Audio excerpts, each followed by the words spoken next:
Welcome to Houston Sports Talk with your host, Robert Land. Thanks for checking into the best Houston sports podcast. And joining me is my co-host, a fellow H-Town sports junkie and veteran journalist, Stephen Kerr. 65 plus years in sports journalism between the two of us. Later in the show, we listen back to a conversation we had with Rockets legend Robert Reid, who passed away this week. If you're a Rockets fan and don't know how important Reid was to this team's legacy, you got to stay tuned. But first, Stephen, I got to ask just a simple question for you coming out of the All-Star break. Did the Rockets screw up last summer's free agency? Did they nail it? Or is it somewhere in between? I'm going to go with somewhere in between, Robert. I mean, I don't think that I certainly don't think they've screwed it up, because if you think about where they were last year and where they are now, they have certainly moved forward. Now, could some things have happened differently, fallen into place? Yeah, sure. But, could they, if they had gotten Brook Lopez, would they be a little better? Well, maybe. Hard to say. But no, I just think it's somewhere in between. There's some good points and bad points to the two big ones that the Rockets got. So, and you could toss Jock Landale in there and say, yeah, that probably didn't work out too well. So I'd say it's a mixed bag of sorts. Yeah, it's pretty much, but we'll get into this a little bit. And I just want to start off with the big three moves. There was Dillon Brooks, Fred VanVleet, and Brook Lopez, the signing that never was, of course. Right. And Stephen, I'll start with VanVleet. And I know there are fans who are still mad they didn't sign James Harden. Their anger has simmered a little bit more since Harden's being everything you'd want him to be with the Clippers right now. But my contention is we'd never get this Harden. He'd never defer to these young guys in the same way he's doing with Paul George and Kawhi Leonard. You'd also be committing a 4-year max money deal, more money than VanVleet for sure, because of those last 2 years that you're not having to sign VanVleet, and it would be more money, period. And would you want to have max money invested in Harden in his late 30s with your young guys coming into their prime and contract extensions coming up for those guys? So Stephen, VanVleet, still the best choice without giving up legit assets, I think. Oh, absolutely. And I think, and I've said this before, I think that Fred VanVleet's on-court presence has been a really big thing to help these young guys, in their learning curve. Unfortunately, Ime Udoka has used him probably, too much, as we've talked about, which may or may not have led to the injury. But I think the signing itself, for at least, for now and the immediate future, was a good pickup for the Rockets, because he has helped them in numerous ways. And yeah, getting back to James Harden real quick, I'm pretty confident in saying that it was Rafael Stone who really wanted James Harden. I don't think Ime Udoka wanted anything to do with having James Harden, and with good reason, because I don't think the Rockets would be quite where they are now, and they certainly would be a lot more inconsistent. Probably you're not going to get the James Harden that you got when you got him in 2012. I mean, there's just no way. He's, as you said, in his 30s and not as effective. So, maybe from a passing standpoint, he certainly still has it, but he's just not going to fit the Rockets scheme that they have this year. Maybe he unlocked Şengün, maybe not. It's hard to say if he would have done the same thing Fred would have done, or has done, I should say, with Şengün. So that's something that you can debate about. But like I said, it's really the long term where you get in a struggle with Harden and VanVleet. And also, like I said, you're paying him more money. So then how do you get better defensively? Because then you might not be able to find that guy that you can pay with Harden to help out on the defensive end the same way that you did with Dillon Brooks.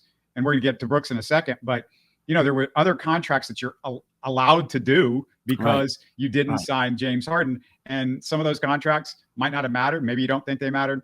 But I just think as a long-term play, when you look at this, it's still a big picture thing. And that's the part about it that's important. Like you said, Stephen, we've talked about it ad nauseum, this whole idea that, this was an Udoka decision. And every indication was that he was the guy that came in and said, no James Harden. And you got to trust somebody that actually coached James Harden just a couple of years ago and dealt with James Harden in a bad situation. Yeah, if anybody would know, he would certainly. And look, where the Rockets are, or where they were, I should say, at the beginning of this season, you wanted somebody in there who could have real leadership qualities if you're going to build around these young guys, Jalen Green, Jabari Smith Jr., Şengün. James Harden is not the type of guy who's going to do that for them. If anything, they might even have some more bad examples from having him on the team. So I just think that VanVleet, you can look at his numbers and say, yeah, they've gone down a little bit. His shooting has kind of been helter-skelter, lately before the injury. His defense got off to a pretty good start. It's kind of gone down a little bit. Yeah. But I just think a lot of it is the fatigue factor, that he was a bit overused, probably more than we thought he would be when he came in. And he's been a useful product, but if you wear a product too much, you can wear it out. And that's, I think, what's happening to him right now. Yeah. I mean, you could just say his downfall is the fact that he played too good. Yeah, he played too good. So, Udoka's going to use him more. which led to him being out of the lineup now. So that's not going to help. I liked the Dillon Brooks move at the time, if everybody remembers what I had to say about it. But I also thought Udoka, I should say, could better control his shot selection, which he has, and his personality, like the technical fouls, which he hasn't. I'm more on the fence, I would say, than I was at the time, because his defense, it's been a slight disappointment, even though his shooting's been a pleasant surprise overall, although not recently, of course. But Stephen, some thought you had a better version of Dillon with Tari Eason. That was a thought by some of the fan base. But how bad would it have been not to have Dillon with Tari's injury? What you and I also can't know is, of course, like VanVleet, the influence he's having on the young core six, like their work ethic and preparation, that sort of thing. Well, here's what Dillon Brooks gave you, along with, the numbers and the stats. Yeah, we knew that he was over aggressive, shall we say, and getting the dumb fouls. We knew that coming in. But what Dillon did do, I think, he brought some attitude to this team, Robert. And that's something that the Rockets sorely lacked during this whole rebuilding process. They had none. Dillon Brooks gives you that. Yeah, his defense definitely could be better. And the thing is, I don't know. I don't have numbers in front of me to back this up. I don't know that he is taking fewer shots than he was, maybe a little bit, but he's taking better shots. Yes. That's the key. Yeah, that is the key, because I think one of the things that people would say, he takes these long mid-range jumpers, which by today's analytics is terrible. And he was doing that some at Memphis. That, for the most part, until recently, I think I've seen him do it a couple of times, but for the most part, he's gotten rid of that. He's either in the post, he drives to the basket. His drives are good and bad, but it's a mix. But the 3-point shot, if his feet are set, I can usually tell just by where he gets the ball, where is like the ball hitting his hand and where is he on that 3-point shot and how square up he is, whether it's going to go or not. And, for the most part, if it's a good, angle that he's got, and if it's a good pass that he has and his feet are all set, then he's going to make that shot. Well, and you think about it, with the struggles that Şengün has had and, with Jalen Green being up and down this season, I don't think we anticipated that Dillon Brooks was going to come in and be a scorer to some extent. But boy, aren't you glad he is at this point, just, considering how inconsistent that part of the Rockets game has been this year. Yeah, and what he brings defensively and with the 3-point shot, so the 3-and-D wing that everybody loves to have in the NBA, how do you find that if it's not him? You basically paid for somebody that probably wasn't going to come to your team voluntarily.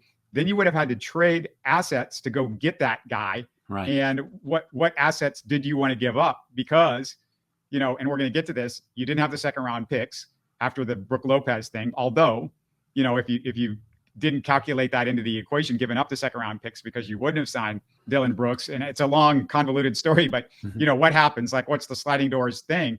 But still, I don't know if just second round picks can get you, a guy that would have had the skill set that Dillon Brooks had. No, I don't think so. And I mean, I'm more concerned about the second round picks down the road, I think, than I am, say, this year. But no, I agree with you, Robert. I don't think that would be possible. And just the intangibles that he's brought, and then, some surprising aspects to his game that he has honed as the season's gone along. Honestly, I mean, I would even put it ahead of VanVleet as the better signing in some cases. I don't think he's as good as VanVleet's been, but still, I think overall you got to like what you've gotten from Dillon Brooks so far. Speaking of the second round picks, let's get to the guy that wasn't a good signing, because it didn't happen, and that was Brook Lopez. No question, miscalculation, bad one by the Rockets. It led to giving away those second round picks. The awful Jock Landale panic signing, which I felt like it was kind of a panic signing. I didn't understand, the money that he was given based on what he had accomplished in the NBA. But I still disagree with the idea that Lopez would have hindered Şengün's development, which I know that was a big concern among a lot of fans. Udoka's not dumb. He would have recognized Alp's importance to a real offense. I've always insisted Lopez could have played with Şengün because of his ability to shoot and add a vertical threat on the offensive end. And then defensively, I think Brook Lopez and Şengün would have figured out a way to do. I mean, it's not perfect, as two guys, two bigs, because being able to run and cover the court, but still, it would have been better than what you have right now as far as size goes. And he's everything fans are crying that the Rockets need right now. And Stephen, it turns out giving away Garuba, Ty, and Josh Christopher weren't a big deal. They're either in the G League or on two-way deals, or, actually none of them are in NBA rotation. So, that was not something that you really had to be concerned about, as it turns out. Well, there may have been some rough edges if you had put those two together. But yeah, you talk about the shooting. I mean, you look at Brook Lopez's numbers this year. He's averaging 13 points a game. His field goal percentage is 48.3. He's 34.2 from the 3-point line. So, his points of totals have kind of dropped a couple of points since the season before, but not extremely. I just think, he would have added the value of the shooting that the Rockets so desperately need right now. Now, I think what they were counting on, as far as Jock Landale was concerned, he did have a pretty good postseason last year, if I recall. Maybe they were thinking he could dip back into that and do it over a full season. That obviously hasn't happened, though. Yeah, I just thought it was too small a sample size to give him the money that they gave. Sure. Now, the contract, they're going to argue, well, this contract's a great contract because it's tradable and we can use it to aggregate. And if that happens, fine. And maybe we can judge that whole situation all over again. But well, it wasn't that tradable this year with the trade deadline. And assuming that they were trying to move him and it just didn't happen. Well, I don't know if it wasn't trade. I just don't know if they found the trade that the thing about the contract is you have to find the guy that you need. And then they have to like the other things, because Jock Landale wasn't going to be a guy that anybody's like, oh, I want this guy in the deal. It was just going to be a matching contract. Well, yeah, it'd be a part of a package, certainly. Yeah. So like I said, it's a weird contract that every year has an out for the rest of the contract. So it's something that you could keep around, but unless they're going to deal it this offseason, I just think you got to cut him, because to have him wasting a roster spot again is a big deal. And I'm going to come back to him because, he goes into the others category, and I want to get into those guys, because literally the first guy you want to talk about, Jeff Green, nobody can complain about Jeff Green. Nobody, period, should be complaining about the Jeff Green signing. Great signing, no question about it. And then what he's done for guys beyond the basketball, beyond his playing and whatever is a big deal. But nobody else should be complaining about Aaron Holiday or even Reggie Bullock, because both took small deals for what would have been what's been a terrible organization. It's been a terrible organization for basically 3 years leading up into this year. Holiday's had his moments, but neither were expected to be mainstays in the rotation. So I don't have any fault with those two signings. So basically, Stephen, Landale and team mascot Boban, both of which are complete waste of roster spots right now, especially Boban. That's where you got the complaints. That's where you have every right to complain. It's honestly just the Lopez miscommunication, though, when you think about it, that was the most egregious mistake and is your biggest complaint, because you lost those second round picks for nothing, and you're stuck with Jock Landale, and then maybe you don't care about Boban if Lopez is on the roster. No, absolutely not. And, the other guys you talked about, they were low risk. But as far as the whole situation there with Landale, Boban, Steven Adams, hopefully will take care of that situation next year. And then whomever else that they can get, either in a deal or in a free agent signing that will, beef up the front a bit, that will take care of it. But you certainly could have used some better options this year. Now, as far as Jeff Green, I call that the pleasant surprise signing. I just was not expecting what we are getting from Jeff Green. I certainly, to me, that was the biggest surprise signing, not that the fact that they signed him, but for what he's doing for the team this year. And when I look at the big picture, the overall big picture of the offseason, really, it was more hits than misses. And it's just that Lopez one that just is so bad. And it's just because of what it cost you. Yeah. And it's kind of a sliding doors, like a bunch of different things happened because of it. But, as a GM, you want a GM that gets more right than wrong. I have my issues with Rafael Stone. I feel like I'm gonna have to do a whole show at some point. I'm gonna bring in Frank or somebody to discuss this, because I know those guys like Frank and Salman Ali and some of the other guys that I've had on the show would have a lot more to say about all of his stuff put together. And I definitely have my thoughts. But Stone this summer, I felt like for the most part he got it right. It's just the Brook Lopez. It's beyond just. You go, okay, well, he made that one mistake. It's how he reacted to the mistake too that also affected, and the fact that he wasn't prepared at all for Lopez to say no, or didn't have the communication. It's those little things that really drive you up the wall. Yeah, that's basic negotiation one-on-one. If you don't have the communication and knowing, and you've also got to have a contingency plan in place in case that doesn't happen. For me, it's not always the number of misses; it's the seriousness or the quality of the misses. And that's where I think we're talking about here with Rafael Stone. It's, I think for the most part, he got the signings right, but the one that he didn't was very costly, and it made him look bad. And he just kind of tried to brush it off like it was no big deal. Tell us what you guys think out there that are listening and watching us. Get in the comments. We want to hear from you. I'm going to kind of blow past the All-Star Weekend disaster for the most part. I'd lost interest in it years ago for all the reasons everybody groaned about. Stephen, All-Star and Pro Bowl games, they're just about as relevant as 8-track tapes these days. Well, yeah. And Robert, here's what I think is, to me, the only All-Star game that has any quality left out of the four major sports is the Major League All-Star game, because you don't have a watered-down version of it. In football and the Pro Bowl, you can't blitz, you can't do this, you can't do that. In basketball, it's just like they just stand around and just throw shots up. Nobody guards anybody. I mean, 211 to 186. Come on. Really? I just think that as relevant as the All-Star games have been in the past, I don't think it's the same thing. The players don't even take it as seriously anymore.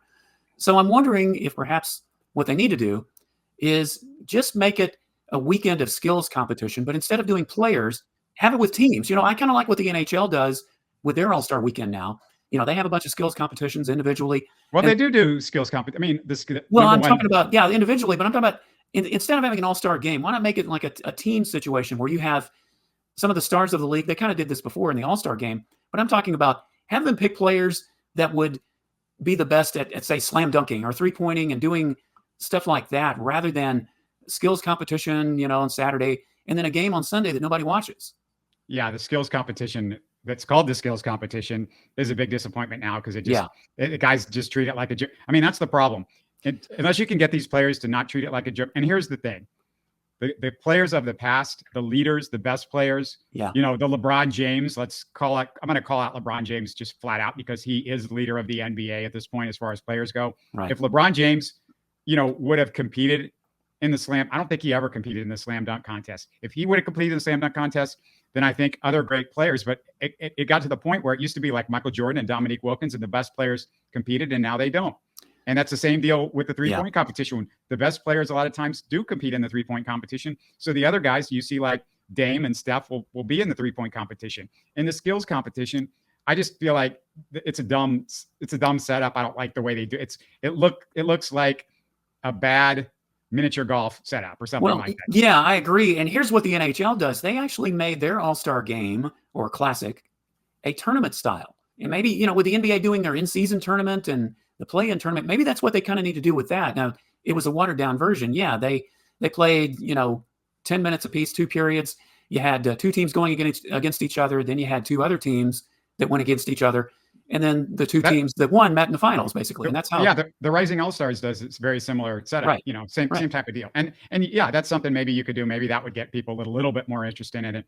I just don't know. I mean, I feel like this comes down to the leadership of the players. Yes. And they're the only ones that can change anything. And until that changes, and I just feel like it's kind of a generational thing, Stephen, because I just remember that guys from our generation, I would say, or post our generation, a little bit post our generation, I would say, growing up, those guys were just such competitors and hated to lose and hated to look stupid. They wouldn't have wanted to be out there, just like it was screwing around, like not even trying and like. Oh no, are you kidding? Can you picture somebody like Michael Jordan or Larry Bird having teammates that just stood around to do? I mean, I don't care if they were just on an all-star team.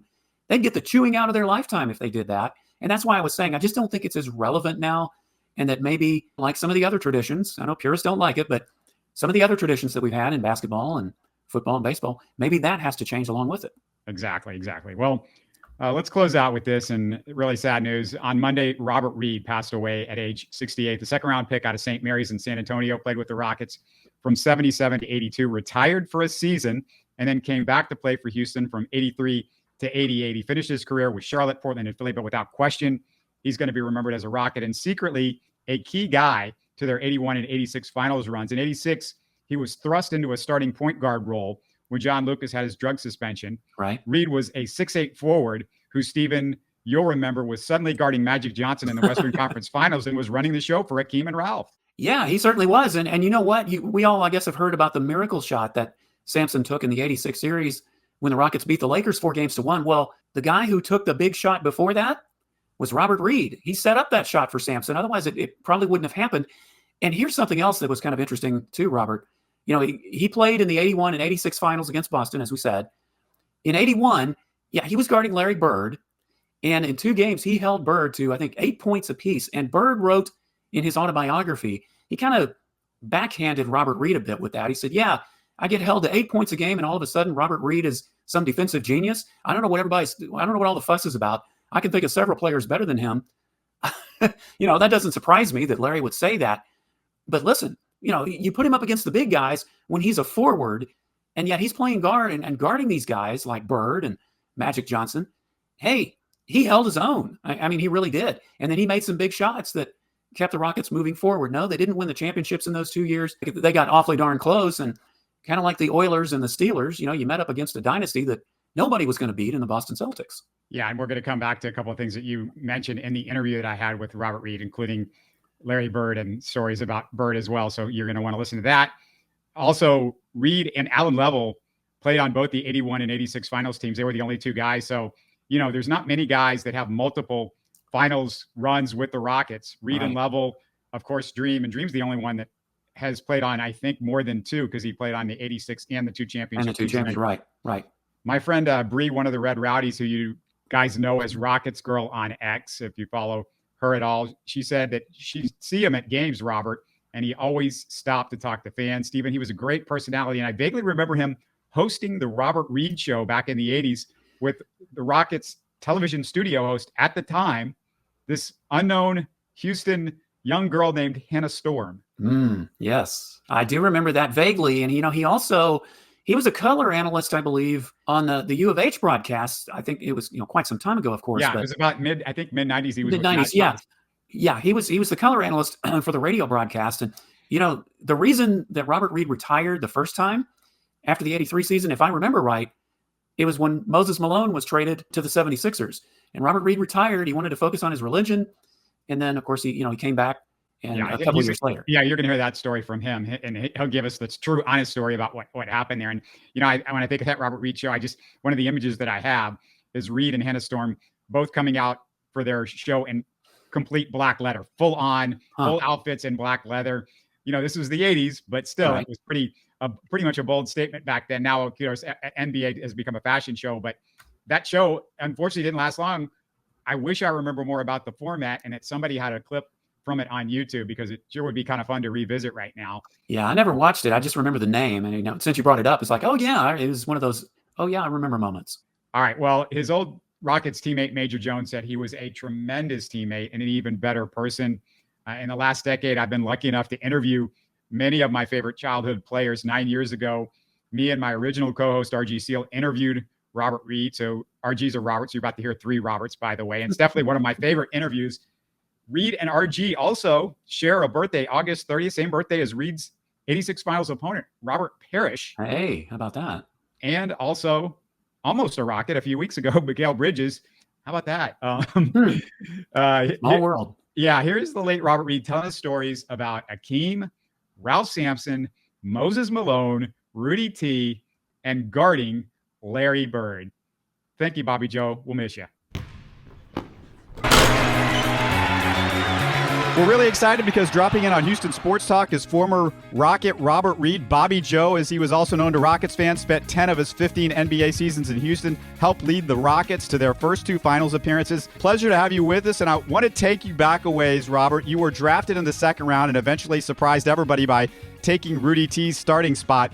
Most of us remember Rudy T, the coach. Tell us what Rudy, the player and person, was like in those days. I really didn't take Rudy's spot. Let me tell you what happened. I was number 19 on the team. There was 19 teams in the NBA at the time and 11 on the team. And what ended up happening was, after we had gone through a 5-6-game losing streak, coming back from Cleveland, Tom Nasalki told me at the airport, he said, hey, get ready, you're going to start tonight. And that was against New York Knicks. And so the starting lineup was John Lucas, Calvin Murphy, Rudy T, Robert Reid, and Moses Malone. You never forget your first game you started. I had like 24 points, 3 steals, 7 rebounds, 5, 6 assists. And here's the thing. I didn't shoot no jumpers in that time. If I even looked like I was going to be able to shoot a jumper, I knew I was coming out. When you got Lucas, Moses, Rudy, and Calvin, so most of my points came from just running the floor and getting layups. Well, what was Rudy like then? What was he like as a guy? Between those guys I just mentioned, one other guy that I really got to call out would be, if you remember, Mike Newland. Yeah. Mike Newland and Rudy T, being a small forward, they really took me underneath their wings. Rudy was one, he would not let me take that time off. He said, hey, even Mike Newland, during practices and all, he said, hey, what are you doing? You're not bringing it. And so Rudy, you could see that coaching style that he was going to have in him. And the unfortunate part is we won 5 games in a row until the unfortunate incident that happened in L.A. That incident happened with Rudy subbing for me. He subbed for me, and 30 seconds later, It happened. Yeah, you're talking about the Kermit Washington injury where he was punched, right? Yes. And, you know, and it was like I said, he just, the buzzer rang, and it looked at me and said, Bobby, I got you. I said, okay, you got Jamal Wilson. As I was walking to the bench, the action was going away from us, and I saw the whole thing happen. So we had something getting ready to happen. You could sense it. And to that unfortunate incident. Yeah, he made an incredible comeback, of course, from that. And I want to take you to that finals run in 1980. You faced Magic in the first round, and you faced Larry Bird in the finals. Not sure if you guarded Magic, but I believe you guarded Larry in the finals. What do you remember about facing those two guys? Well, I had Magic in 81 a little bit, along with Tom Henderson, who was our guard from the Washington Bullets. Moses literally put the 1 and 2s on his shoulders, all right? 1 and 2 on the right, 3 and 4 on the left. And he took us, and, you know, we had Dunleavy, Murphy, Allen Level. You know, we all came together, and the Whopper had the Whopper. So we won that. The best series was when we had to go 7 games against the Spurs. Then came Boston. Now, I'm not going to lie. I'm not going to lie. That first game, I got dressed, had my toast with some honey and hot tea. And before I walked on the door, out the door of the hotel, I got on my hands and knees, and I said, Lord, now you brought us a mighty long way. And we want to thank you. I want to thank you. Now, Lord, you know, I've never prayed for victory. I'm not now, but just do this. Give me the strength so this white boy Larry Bird does not get MVP, because I got to go back home to San Antonio. See that Maxwell got it. So, but no, Larry Bird, I'll be honest, you could put the years from when he first came in till I retired first, you could put our whole sentences when we talked about probably on 4 sheets of paper. And it was a good game. We always taunted each other. We never really shook hands until after the series was over with. But he was the type of guy, a player, that if you didn't bring it that night, he'd tell you, why don't you just go home? Just go home back. Because he wanted the competition every night. And you have to respect that. I wanted to ask about Moses Malone, one of the greatest centers of all time, and helped get to the finals, obviously, that year. What did you think of his comments and when they came out that he could take any 4 other players and beat the Celtics? Did that just rile up the Celtics even more? What was your response to that during the finals? Well, when Moses said that, I knew straight up that was going to be bulletin board material. And I vividly remember when reporters came to me and they asked me about that. I said, well, I'll tell you what. You know, you remember now, we didn't have no cell phones back there. I said, tell you what, when I go home, I'm going to call my mom and see if I'm not from Petersburg. You had to back the big fella up, because that's what he believed in. That's what he believed in, and that's why he got us there in 81. Because Moses just got tired of losing, and the one thing that got us there, and he said it in his book, is Coach Pat Riley, is that when he only played Moses 4 minutes in that All-Star game that year, he said if I'd have given him probably 6 or 8 minutes, he probably wouldn't have gone crazy like he did. But that was the pride, that was the character that Moses Malone had and the love he had for the game. Well, Moses retires, and then you decide you're going to retire. I guess I was about 11 years old at the time. You were in the prime of your career. You said it was because of religious reasons you missed the 82 and 83 season, or the 82-83 season, and hadn't really planned to come back. You were working at a cement plant, and you were studying to become a fireman, right? How serious was all that for you? I'll be honest with you. Now that everything is over with, I can be honest with you and tell you this. Part of it was talking to Moses, and when the Rockets didn't want to match that $20,000 offer extra of Philly, and he knew, and I knew what was up, that the Rockets were going to try to go for Ralph Sampson. Okay? Yeah. Team that comes in last. I'm sorry. I couldn't do that. I couldn't do it. So, you know, now it's all over with. I had a great career. And yes, I went to Miami, my wife, my kids, became a deacon in the church, worked in like the Eagle store that was equivalent like Walgreens, but without the pharmaceutical, was so closed. Then a cement factory. So that's what I kind of did. And I didn't even really think about it until Bill Fitch and Ray Patterson called me. And Fitch said, his words were, hey, I remember how you played against me in 81. I'd like you to come back and do that for me now that I'm the coach here at the Rockets. Me and the wife, we talked about it. My first wife, and I went back, and we kind of picked it up. And you got to realize, too, we were 3 years ahead of schedule of what the organization, Charlie Thomas, Pitsy, Bill and Ray Patterson was ahead. You know, it was supposed to be 4 years that we were going to start being this team. We did it in 3. When you came back, you joined Ralph, and then Hakeem came the next season. What was it like playing with the young Olajuwon? And give us your best dream story, if you would. Not only that, but you got to remember, a lot of people thought the Rockets were wrong and taking Rodney McCray instead of Clyde Drexler. Oh, yeah. But, you know, you got to realize this is what they were looking at. Okay, if we get Clyde with his athletic ability and the player that he was, now you got a little conflict with Ralph, and then we got Hakeem. But look what we did. We were able to get Rodney and myself, and me and Rodney used to say, do you realize we're the best small forward in the league if you add up our points and rebounds together? So we were able to mesh as a team. Now, my best story about Dream, I'm coming down the floor when I was playing the point, and I hear this voice say, Buddy, give me the ball, man. And I look, and I see 3 guys on him. I said, Dream, you got 3 guys waiting for you. That's okay. I took on everybody. So I just gave him the ball, and he dunked on him. And the fun part about Dream's game is when he started getting in that groove, he'd get the biggest smile and laugh on him, and he said, bring it, man, bring it, man. And you had to enjoy it. You had to love his enthusiasm and his love for the game. Unbeatable, that Hakeem. A year ago, unbeatable. Yeah. A year ago, Grantland wrote a story about the 86 team called The Next Greatest Team That Never Was. Everybody talks about those drug suspensions with Mitchell Wiggins and Louis Lloyd, but I know just as frustrating has to be Ralph's injuries. He was never really the same after the finals against the Celtics at the Garden.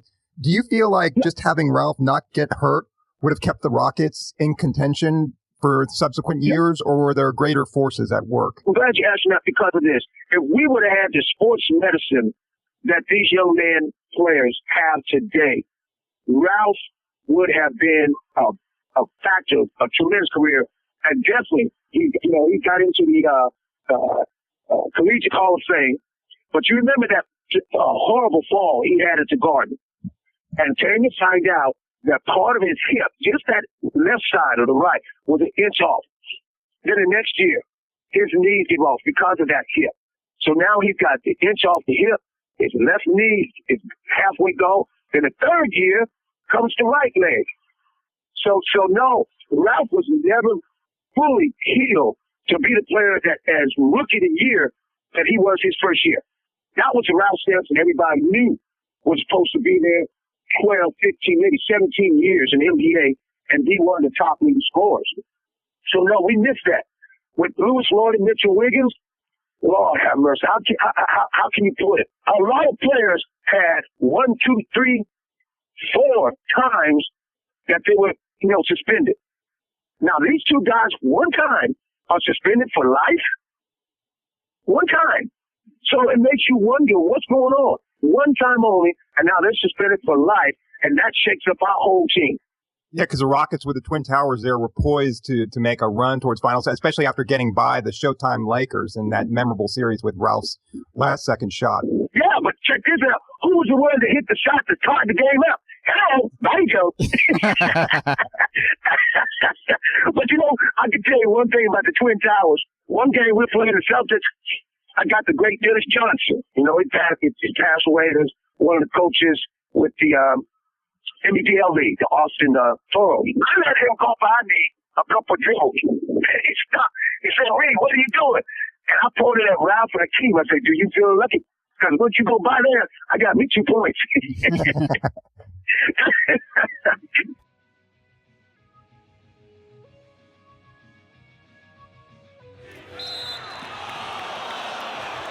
You're listening to Houston Sports Talk. Hey, don't forget to support us by subscribing and commenting on YouTube. You can always listen to us on Spotify, Apple, or your favorite podcast app. Tell your friends about us and share our show links on social media. Spread the word, everybody. Thanks for listening.